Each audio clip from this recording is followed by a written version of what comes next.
बिस्मिल्लाहिर्रहमानिर्रहीम।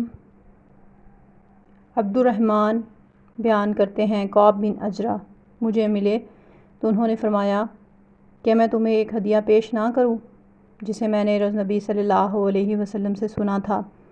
मैंने कहा क्यों नहीं, ज़रूर पेश फरमाएं।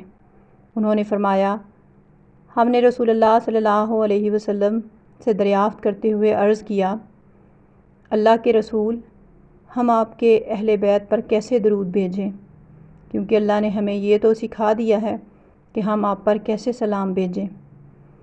आप सल्लल्लाहु अलैहि वसल्लम ने फरमाया, यूँ कहो, इलाही रहमत फरमा मोहम्मद पर और आले मोहम्मद पर जिस तरह तूने रहमत फरमाई इब्राहीम और आले इब्राहीम पर। बेशक तू तारीफ़ वाला और बुज़ुर्गी वाला है। ऐ अल्लाह, बरकत फरमा मोहम्मद पर और आले मोहम्मद पर जिस तरह तूने बरकत फरमाई इब्राहीम और आले इब्राहीम पर। बेशक तू तारीफ़ वाला बुज़ुर्गी वाला है।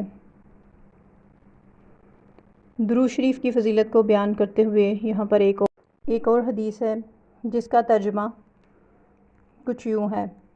हज़रत अनस रज़ी अल्लाह तआला अन्हु बयान करते हैं, रसूलुल्लाह सल्लल्लाहु अलैहि वसल्लम ने फरमाया, जो शख्स मुझ पर एक मरतबा दरूद पढ़ता है तो अल्लाह उस पर 10 रहमतें नाज़िल फरमाता है। उसके 10 गुनाह माफ़ कर दिए जाते हैं और उसके 10 दर्जात बुलंद कर दिए जाते हैं।